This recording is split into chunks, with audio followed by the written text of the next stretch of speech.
Assalamualaikum warahmatullahi wabarakatuh. Alhamdulillahi haqqa hamdi wassalatu wassalamu ala khairi khalqi.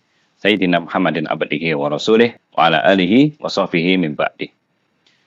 Oke, adik-adik semuanya, kita lanjutkan lagi mata kuliah Fikih Siswaf. Dan materi yang akan kita bahas pada pertemuan kali ini tentang ketentuan objek zakat kontemporer. Nah, zakat kontemporer itu adalah zakat di mana dulu belum ada. Sebelum adanya negara-negara pada zaman kita sekarang, itu belum ada dulu zakatnya. Nah, ketika ada bangsa dan negara seperti sekarang ini, nah zakat ini diadakan, nah, gitu ya. Apa saja? Yaitu zakat uang, zakat profesi, zakat perusahaan jasa, dan industri. Nah, jadi uang dulu kan belum ada, uang kertas maksudnya. Nah, kemudian profesi. Nah, profesi ini kan sekali gaji sekarang misalkan kan ada profesi-profesi konten kreator itu kan sekali gaji melebihi nisabnya emas misalkan gitu. Kemudian ada perusahaan jasa, misalkan apa? Otobas kayak gitu kan, perusahaan pengiriman sekarang itu kan pengiriman paket itu kan besar-besar sekarang. Kemudian ada juga perusahaan industri, yang mana industri itu kan dari hulu ke hilir itu kan banyak industri apa bangunan misalkan ya dari besinya, kemudian dari perabotannya dan lain sebagainya. Nah itu kan besar. Nah, maka sekarang itu diadakan dan inilah yang akan kita bahas pada kesempatan kali ini.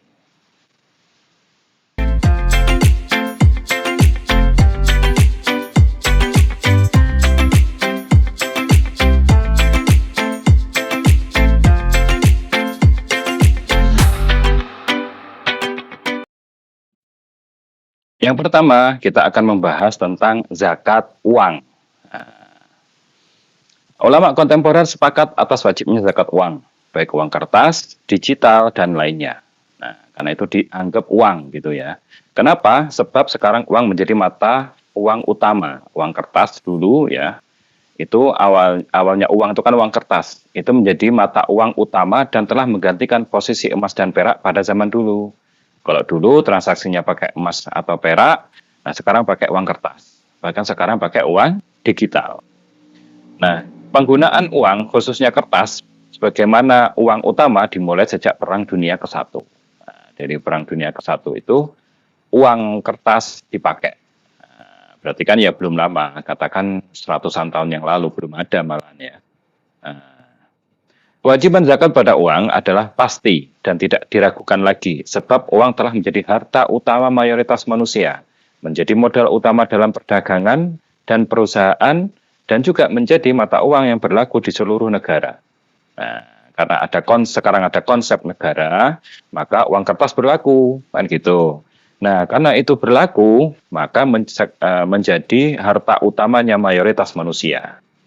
Transaksinya, yang disimpan, dan lain sebagainya. Kemudian menjadi modal utama dalam perdagangan dan perusahaan. Nah, maka itu sudah cukup menggantikan posisi emas sebagai mata uang pada zaman dulu.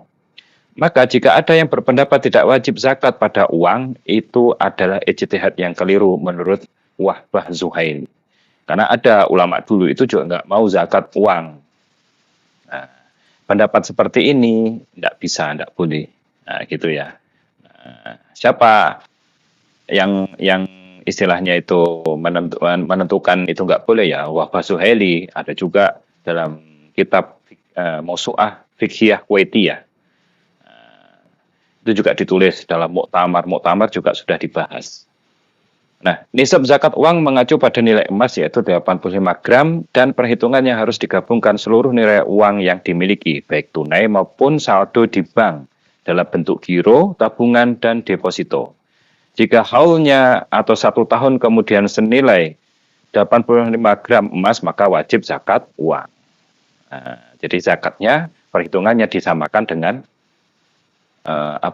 emas, gitu ya, disamakan dengan emas yaitu 85 gram emas.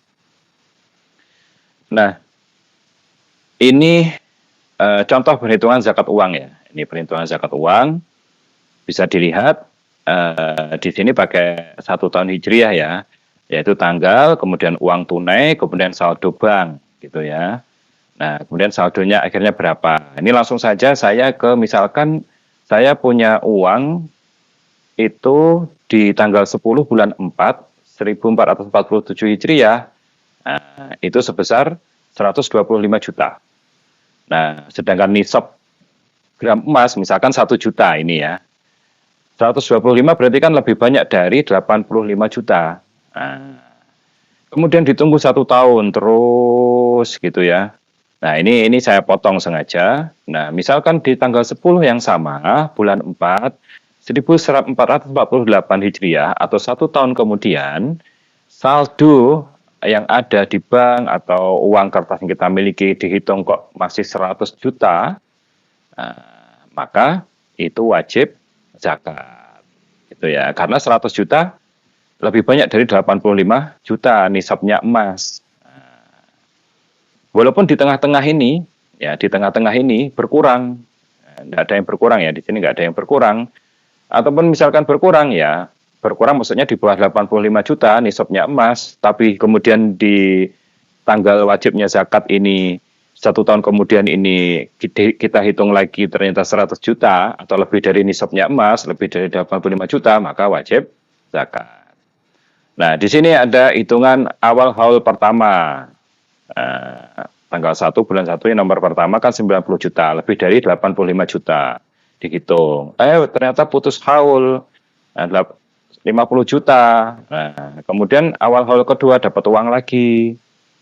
Nah, sehingga saldonya 125 juta dan di akhir haul ada 100 juta. Maka berarti di sini ketika berkurang saldonya, maaf tadi ya, mungkin ada keterangan yang keliru.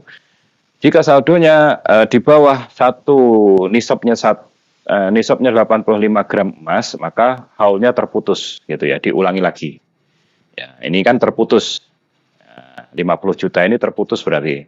Dihitung lagi, yang awalnya dihitung dari 90 juta ini, ternyata beberapa bulan kemudian butuh, akhirnya berkurang jadi 50 juta. Nah, maka terputus haulnya. Kemudian ada lagi 125 juta. Beberapa bulan kemudian, nah haulnya dimulai lagi. Nah, maka zakatnya berapa? 2,5% kali 100 juta. Ya, di saldo terakhir ini ya, yang di tahun dia wajib bayar zakatnya itu, yang ternyata melebihi nisab, nah dikalikan itu 2,5% kali saldo terakhir waktu dia wajib zakat, atau jumlah uang di akhir haul, zakatnya menjadi 2.500.000. 2.500.000 ini zakat uang kita. Oke. Selanjutnya zakat profesi atau penghasilan. Nah, ini zakat profesi atau penghasilan itu istilahnya zakat gaji, gitu ya. Zakat gaji. Ulama kontemporer seperti Syekh Muhammad Ghazali dari Al-Azhar, kemudian Yusuf Qaradawi, beliau juga dari Al-Azhar, kemudian pindah ke Qatar, dan ditetapkan dalam Muktamar Internasional 1 di Kuwait. Nah, jadi ulama-ulama internasional dikumpulkan gitu ya di Kuwait tanggal 30 April 1984 serta Undang-Undang Nomor 23 tahun 2011 tentang zakat penghasilan berpendapat wajibnya zakat profesi. Nah, atau zakat profesi ini atau gajinya ya gitu ya. Nah, disebut kalau dalam bahasa Arabnya mal al-mustafad. Nah, gitu, mal al-mustafad. Itu gaji gitu ya. Mal artinya harta, al-mustafad yang kita dapat dari profesi kita. Nah, secara umum profesi ada dua. Nah, siapa saja yang wajib zakat profesi, misalkan gitu ya. Secara umum ada dua, yaitu apa? Yang pertama terikat dengan institusi seperti PNS, TNI, Polri, bank, BUMN dan lain-lainnya. Nah, BUMD gitu ya. DPR, misalkan gitu, MPR, DPD, nah gitu. Terikat, intinya dia terikat dengan institusi. Yang kedua, tidak terikat institusi seperti dokter. Dokter kan tidak terikat institusi. Ya memang ada dokter di mana? Di rumah sakit. Cuma dia nggak terikat dengan institusi. Tidak semuanya dokter itu PNS, maksudnya gitu. Nggak semua dokter itu TNI, nggak semua dokter itu polisi. Ada juga pengacara. Pengacara kan ya juga nggak ada yang terikat institusi. insinyur. Insinyur itu yang tukang gambar-gambar bangunan itu teknik. Dari bangunan kayak gitu, penjahit. Pak penjahit kok apa namanya? Kalau penjahitnya artis, penjahitnya presiden, gimana? Penjahitnya kelas dunia kan gitu. Konten kreator, yang viewernya jutaan-jutaan itu satu videonya saja. Itu kan dapatnya banyak adsense-nya dari YouTube, dari TikTok, dari mana lagi, Facebook, misalkan dari IG dan lain sebagainya. Nah, itu nggak terikat dengan institusi dan lain sebagainya. Nah, ini yang dimaksud zakat profesinya ya, profesi apa sajanya. Nah, zakat profesi berdasarkan surat Al-Baqarah ayat 267 yang berbunyi, hai orang yang beriman, nafkahkanlah di jalan Allah sebagian dari hasil usahamu yang baik-baik. Angfiku min thayyibati ma kasabatum. Salah begitu ayatnya. Nah, nafkahkanlah di jalan Allah, maksudnya bayar zakatlah di jalan Allah itu. Bayar zakatlah sebagian dari hasil usahamu yang baik-baik. Karena hasil usahamu itu semuanya halal. Konten kreator halal selama dia tidak apa namanya, kontennya tidak merusak akhlak, tidak menyebar fitnah, bukan buzzer dan sebagainya. Halal. Nah, serta dalam konteks Indonesia, kaidah fikih keputusan hakim itu bersifat mengikat dan menuntaskan sengketa pendapat. Nah, zakat profesi ini sebenarnya kan banyak pertentangan ya. Maksudnya itu kenapa enggak langsung zakat mal saja, zakat harta? Kok pakai profesi-profesian segala? Kan gitu kan sama aja nanti. Maka diputuskan dalam konteks Indonesia ini ada kaidah fikih keputusan hakim, maksudnya keputusan pemerintah itu bersifat mengikat dan menuntaskan sengketa pendapat. Boleh atau tidak boleh, ketika pemerintah menetapkan ini boleh dan wajib, ya sudah mengikat. Sebagaimana dikeluarkan dalam Undang-Undang Nomor 23 Tahun 2011 tentang zakat penghasilan. Nah, ada dua pendekatan yang dilakukan ulama dalam menghitung zakat profesi ini, yaitu disamakan dengan zakat pertanian atau disamakan dengan zakat emas. Nah, jadi ada dua hitungannya. Cara ngitungnya ada dua. Nah, mau disamakan dengan zakat pertanian, sekali gajian langsung bayar, atau disamakan dengan emas, nunggu 1 tahun baru bayar, bayar zakatnya.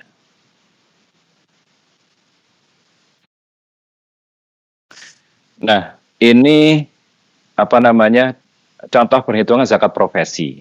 Nah, ini contoh saja ya. Contoh, A penghasilan per bulan dan tidak punya hutang. Misalkan berapa? Nominalnya 10 juta.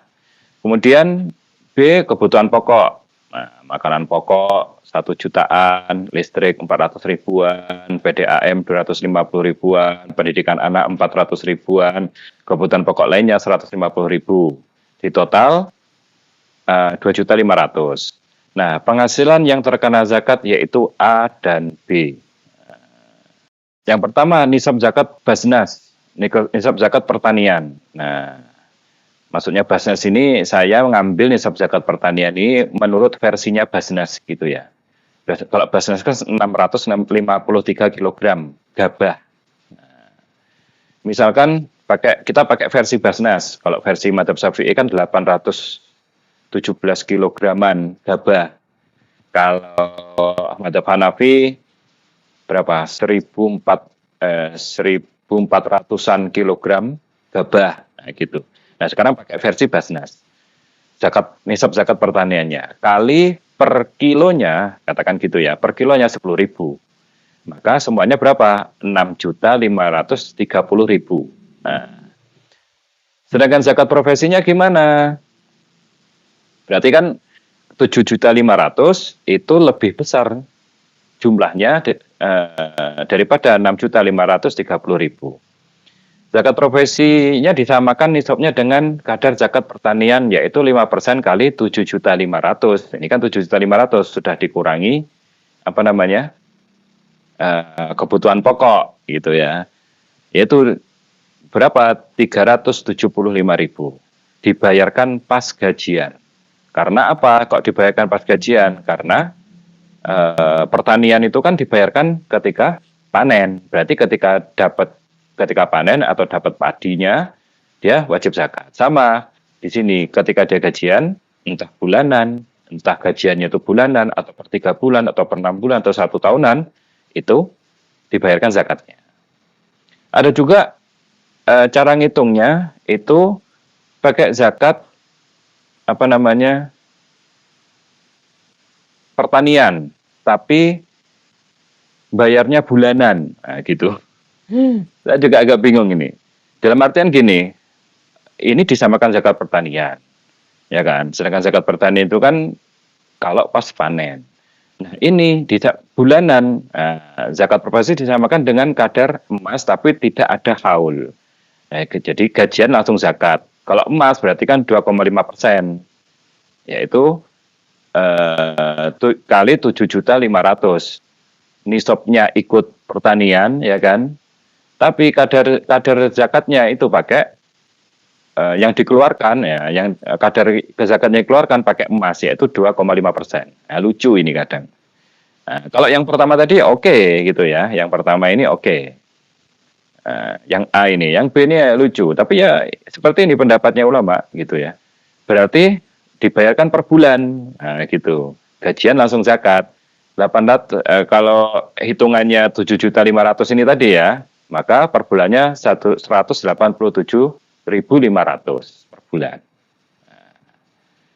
Kemudian yang kedua, nisabnya disamakan dengan emas, yaitu 85 gram kali 1 juta per tahun. Maksudnya 1 gram emas itu hitungannya 1 juta. Misalnya ini cuma contoh saja ya. Nah, kalau sekarang kan bukan 1 juta lagi, 2 juta lebih. Berapa? 85 juta. Nisab emas 85 juta. Nisab emas 85 gram kali 1 juta, kalau per bulan berarti berapa? 7.083.333. Maksudnya kalau apa namanya dihitung per tahun itu 85 juta ini. Kalau misalkan bayarnya per bulanan, ya kan, bayarnya bulanan, berarti 85 juta dikurangi 85 juta dibagi 12. Nah, kan per bulan. Hasilnya berapa? 7.083.000. Nah, berarti 7.083.000 itu kan lebih kecil dari 7.500.000. Tadi kan 7.500.000 kan? Dikurangi bahan apa namanya? Kebutuhan pokok. Nah, maka zakat profesinya 2,5% kali 7.500.000. Karena sudah lebih dari nisab nih 7.500.000. Nisabnya per bulan berapa ini? 7.083.000. Per bulannya bayar berapa? 187.500 per bulan. Nah, kalau ini masih agak masuk akal. Kalau yang ini tadi yang atas nggak masuk akal kalau menurut saya. Nah, gimana dia ikut kadarnya pertanian, ya kan?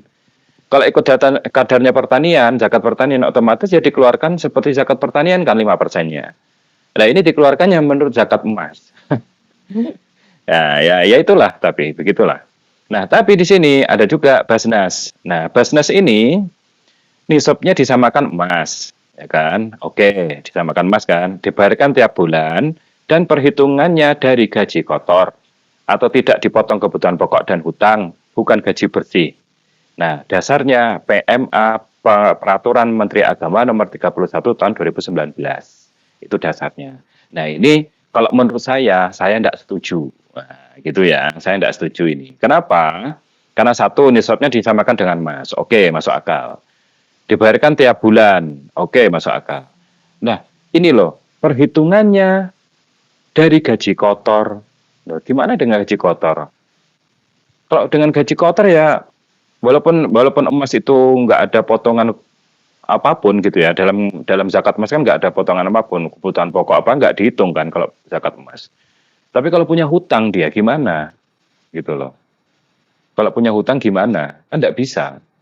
Sedangkan PNS, TNI, Polri itu rata-rata punya hutang. Nah, seperti dijelaskan sebelumnya ya kan, hutang itu bisa mengurangi zakat. Walaupun dalam madzhab Syafi'i hutang tidak mengurangi nisab zakat. Terus apa namanya? Per bulan lagi motongnya.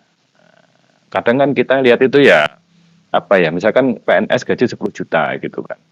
Kemudian ya kalau dia anaknya cuma 2, kalau anaknya 4. gimana? Nah, kan gitu. Kalau anaknya 4 gimana? Kemudian apa namanya? Dia punya hutang, rumah masih nyicil, motor nyicil, kan masih dipotong zakatnya. Nah, ini bagi saya ini kurang setuju, tidak adil, kurang adil. Terus kenapa harus per bulan gitu loh motongnya? Kenapa nggak ikut zakat mal aja yang lebih jelas? Ya dihitung ketika 1 tahun punya tabungan ndak sebesar nisabnya emas. Apalagi sekarang nisabnya emas itu lebih tinggi lagi, bukan 1 juta tapi berapa? 2 juta lebih karena harga emas naik. Kemudian selanjutnya zakat perusahaan jasa. Oke.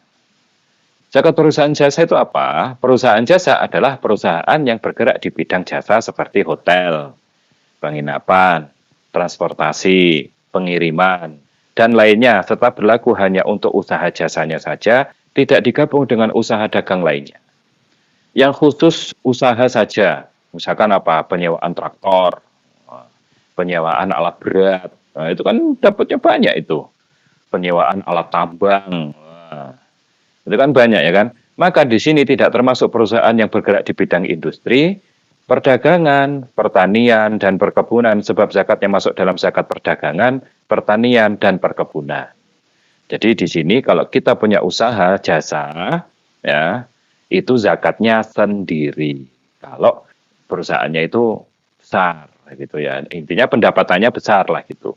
Mau sewa travel kah, hotel kah, penginapan kah, transportasi, pengiriman, dan lain sebagainya, intinya bergerak di bidang jasa. Nah, sebab dan dasar diwajibkannya zakat perusahaan jasa adalah karena hartanya berkembang, menghasilkan keuntungan dan pendapatannya besar, serta hikmah zakat, yaitu mensucikan harta, membantu fakir miskin, dan berkontribusi menjaga agama dan negara. Zakat ini diatur dalam Undang-Undang Nomor 23 Tahun 2011 dan Peraturan Menteri Agama Nomor 52 Tahun 2014. Nah, jadi kalau menurut saya ini saya setuju ini. Dalam artian apa? Masuk akal. Walaupun di sini saya nggak nyantumkan ayat gitu ya, ataupun hadis, tapi secara logika ya hadisnya umum tadi ya kan. Secara logika masuk akal ini. Kenapa? Ya, hartanya berkembang dia. Dengan usaha itu kan dapat keuntungan terus. Pendapatannya juga besar. Sedangkan hikmah zakat itu kan ya untuk fakir miskin. Masih banyak orang miskin di Indonesia ini. Mensucikan hartanya. Nah, kemudian berkontribusi menjaga agama dan negara. Makanya diatur dalam undang-undang. Nah, ada 2 cara yang dilakukan ulama dalam perhitungan zakat perusahaan jasa, yaitu apa? Yang pertama disamakan dengan zakat perdagangan. Nah, sebagaimana sudah dibahas dalam zakat perdagangan. Silakan lihat videonya, penjelasannya. Kemudian yang kedua disamakan dengan zakat penghasilan atau profesi. Kalau profesi tadi kan ada yang seperti zakat pertanian atau zakat emas. Nah, kemudian di sini saya menghadirkan contoh ya. Contoh perhitungan zakat perusahaan jasa. Nah, di sini saya pakai yang perhitungannya pakai emas, biar gampang ya. Yang pertama kita lihat pendapatan. Pendapatannya berapa? 650 juta. Kemudian pendapatan sewa kamar berapa? 500 juta. Kemudian pendapatan laundry 100 juta. Jasa lainnya itu misalkan apa? Jual makanan di hotel, jasa travel dari hotel, misalkan gitu ya. Apalagi dan lain sebagainya. Intinya pendapatan dari hotel itu. Kemudian pengeluarannya jumlahnya dalam 1 tahun ini 500 juta. Perinciannya apa? Ya pengeluaran peralatan dan aktiva, pengeluaran penyelenggaraan jasa hotel, biaya operasional, umum dan administrasi, pembayaran cicilan aktiva tetap. Misalkan dia bangunnya masih nyicil gitu ya, bikin apa-apanya perabotan situ masih nyicil, dan pengeluaran lainnya, misalkan ya ini jumlahnya 500 juta. Nah, maka yang C pemasukan bersihnya sama dengan A dikurangi B sama dengan C. Berarti 650 juta dikurangi 500 juta sama dengan 150 juta. Sedangkan nisab emas, katakan 1 gramnya 1 juta. Berarti nisabnya berapa? 85 juta. Nah, 150 juta berarti sudah melebihi nisab, gitu ya. Melebihi nisab zakat emas. Maka zakatnya 2,5% kali pemasukan bersih. Nah, berapa zakatnya? Tahun itu 3.750.000. Nah, ini hanya ilustrasi saja, gitu ya. Siapa tahu kalian nanti punya penginapan, punya jasa penginapan, hotel, ataupun transportasi, dan lain sebagainya. Maka dikeluarkan zakatnya tersendiri. Nggak digabung, tabungan kalian, emas kalian nggak digabung situ. Ini khusus sendiri. Kemudian selanjutnya kita pembahasannya adalah zakat perusahaan industri. Apa itu zakat perusahaan industri? Perusahaan industri yaitu perusahaan yang mengolah bahan-bahan baku menjadi bahan jadi yang siap jual. Maka industri termasuk dalam perdagangan yang merupakan objek zakat. Dalam perusahaan industri ini, persediaan barang terdiri dari persediaan bahan baku, persediaan produk dalam proses, dan persediaan produk jadi. Jadi kalau dalam industri itu ada yang menyediakan bahan bakunya saja, ada yang menyediakan bahan dalam prosesnya saja, ada yang menyediakan produk jadinya saja. Entah itu digabung semua jadi satu perusahaan atau pisah-pisah, ada zakatnya sendiri, gitu ya. Perhitungan zakat industri disamakan dengan zakat perdagangan. Contoh ilustrasinya ini. Mungkin kita masih bingung ya, maka di sini ada jenis industri. Satu, misalkan apa? Konstruksi atau furnitur. Bahan bakunya apa? Kayu, balok, besi, beton, baut. Kemudian produk dalam prosesnya apa? Rangka, kursi atau meja yang sudah dirakit tapi belum di finishing. Nah, produk jadinya apa? Kursi atau meja yang sudah dicat dan siap dikirim. Ini kan bisa aja nih perusahaan kayu balok sendiri, besi beton sendiri, kan gitu. Kemudian misalkan rangka besinya atau rangka kursinya itu sendiri. Yang kedua contoh juga tekstil atau pakaian atau garmen. Bahan bakunya apa? Benang, kain, kancing, dan lain-lain sebagainya gitu kan. Nah, produk dalam prosesnya apa? Kain yang sedang dipotong atau dijahit di lini produksi. Nah, kemudian produk jadinya apa? Pakaian, baju atau celana siap kemas. Ada juga industri otomotif. Otomotif itu kan kendaraan. Apa bahan bakunya? Lembaran baja, biji besi, plastik. Kemudian produk dalam prosesnya apa? Rangka mobil yang sedang dirakit di lini perakitan. Kemudian produk jadinya apa? Ya mobil atau motor yang sudah lolos quality control. Kemudian yang keempat, misalkan industri bakeri atau roti.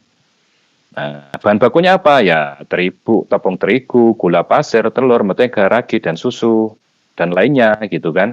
Adonan, produk dalam prosesnya apa? Adonan yang sedang diistirahatkan atau proofing.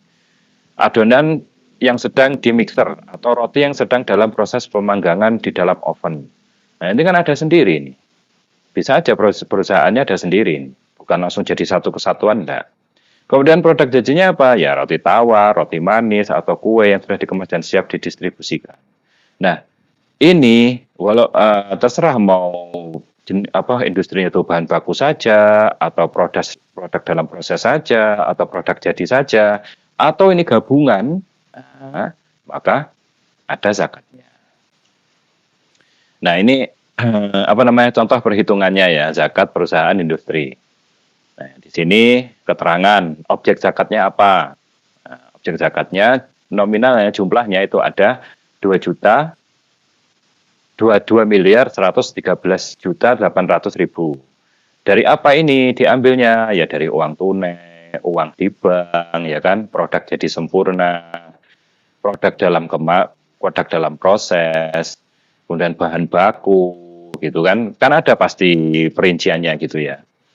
Administrasinya atau akuntansinya mesti ada. Nah, dari mana ditakar ini? Nominalnya ini, dari mana tahunya? Misalkan uang tunai ya berdasarkan nilai inventaris. Inventarisnya berapa? Kalau misalkan uang di bank ya berdasarkan saldonya sekarang. Misalkan produk jadi sempurna, kok nominalnya ketemu sekian, dari mana ini? Ya berdasarkan nilai pasar. Nilai pasarnya berapa kan bisa diukur itu. Kemudian produk dalam proses, kok dapat nilai sekian, nominalnya dari mana? Ya berdasarkan penilaian ahli. Bahan baku, Dari mana ini nominalnya seperti ini? Ya berdasarkan nilai pasar.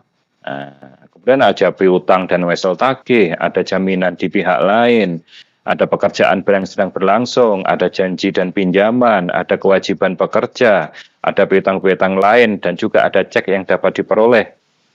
Nah, itu bisa dihitung dalam akuntansinya pasti ada itu. Nah, itu dihitung masuk dalam objek zakatnya. Nah, kemudian selanjutnya, yang kedua, akuntansinya ada yang B, kewajiban lancar pengurangan. Nah, pengeluarannya apa saja ini? Nah, ini nominalnya di sini saya ilustrasikan misalkan 1 juta, 1.373.000.000. Dari mana? Cicilan bank, nah, ya kan? Overdraft bank, importer, wesel bayar, yang harus dibayar ke sister company, hutang-hutang lainnya, anggaran apropriasi, akun berjalan, pengeluaran lainnya. Nah, ini dijumlahkan semua. Nah, maka di sini objek zakat bersihnya berapa? Objek zakat bersihnya adalah A dikurangi B sama dengan C. 2.113.000.000 dikurangi 1.373.000.000. Nah, hasilnya 740.800.000. Nah, kemudian zakatnya berapa? Zakatnya adalah 2,5% kayak emas nih dalam perdagangan, 2,5% kali objek zakat bersih, berarti 2,5% kali 740.800.000 sama dengan 18.520.000. Jadi yang wajib dibayarkan dalam 1 tahun itu berapa? 18.520.000. Itu cara menghitung zakat perusahaan industri. Dan ini hanya ilustrasi saja. Bisa diterapkan kalau kalian punya industri, orang tua kalian punya industri, biar industrinya berkah, lancar, gitu ya. Nah, yang kita dapat juga berkah, lancar, kita bayar zakat.